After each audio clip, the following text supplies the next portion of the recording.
सरगुजा मुझे बहुत अच्छा लगा। सरगुजा के लोग बहुत अच्छे हैं। मैंने अभी-अभी एक कहानी सुनी कि एक आदमी था सरगुजा का, जिसने कंबल खरीदी और कंबल खरीद के उसने वो कुछ 1000 रुपए का कंबल था, तो 25-30 रुपए कम दिए उसने।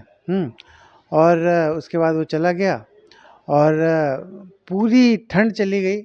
हाँ, ठंड में वो एकदम उसकी हालत ख़राब हो गई, पर उसने वो कंबल यूज़ नहीं किया और फिर एक दिन वापस आया और उसने पैसे दिए और पैसे देने के बाद बोला अब यूज़ कर सकता हूँ मैं।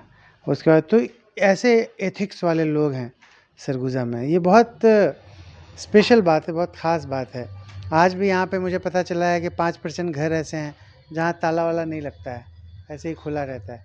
तो बहुत ही खुले दिल के, बड़े अच्छे, बड़े सच्चे, बड़े प्यारे लोग हैं सरगुजा के और मैं उनको सैल्यूट करता हूँ कि इतने अच्छे लोगों की जगह पे मैं आया हूँ। बहुत खुश हूँ मैं इस बात से। सरगुजा के लिए मैं बोल रहा हूँ आई लाइक इट।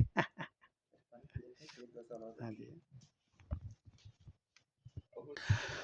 सफ़र तो बहुत अच्छा रहा क्योंकि इस सफ़र में बहुत तरह की सफ़रिंग्स देखने को मिली। सफ़र जो है वो अगर मोनोटोनस हो तो मज़ा नहीं है उसका। सफ़र में बहुत तरह की चीज़ें होनी चाहिए, बहुत उतार-चढ़ाव होना चाहिए, रोलर कोस्टर राइड होना चाहिए, है ना? तो मुझे बहुत सारे उतार-चढ़ाव जीवन में देखने को मिले और उन उतारों, उन चढ़ावों से मैंने बहुत कुछ सीखा और इसी वजह से मैं आज यहाँ हूँ और लोग मुझे इतना ज़्यादा प्यार करते हैं। ऊपर वाले की कृपा है और मैंने हमेशा परिश्रम पर विश्वास किया। मुझे लगा कि परिश्रम आप अधिक से अधिक करें। जितना ज़्यादा आप परिश्रम करेंगे, उतना ज़्यादा पारिश्रमिक जो है वो ऊपर वाला आपको देगा। तो मैंने परिश्रम ज़्यादा से ज़्यादा किया, पूरी ईमानदारी से परिश्रम किया और आज मैं आप सबके सामने बैठा हूँ। ये मेरा पारिश्रमिक है। अगर एक्टर नहीं होते तो क्या होता?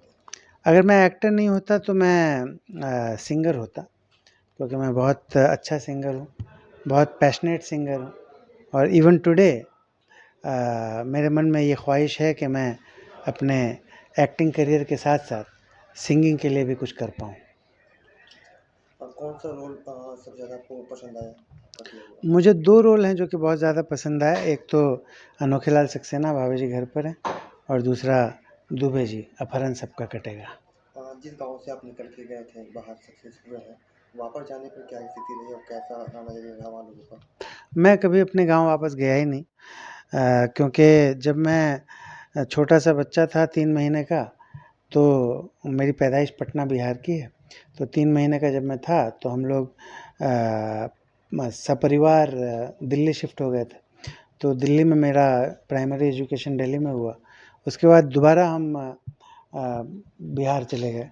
तो पहले हमारे गाँव गए मोतिहारी, फिर मोतिहारी से रामनगर चले गए जहाँ हमारा गाँव था।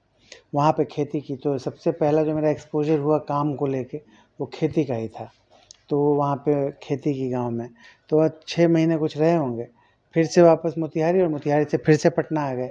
फिर पिताजी ने बुक सेलिंग का जो उनका बिज़नेस था वो करना शुरू कर दिया। तो दोबारा गाँव कभी जाना हुआ ही नहीं। तो और ना ही मैं एक बार जब पटना वापस आए तो वहाँ पे बुक सेलिंग में पिताजी की हेल्प करता था मैं। तो लगातार वो काम करता रहा। उसके बाद फिर एक सिचुएशन ऐसा आया कि हमारा बिज़नेस जो है वो बुरी तरह से फ्लॉप हो गया और बहुत सारा कर्ज़ हो गया हमारे ऊपर।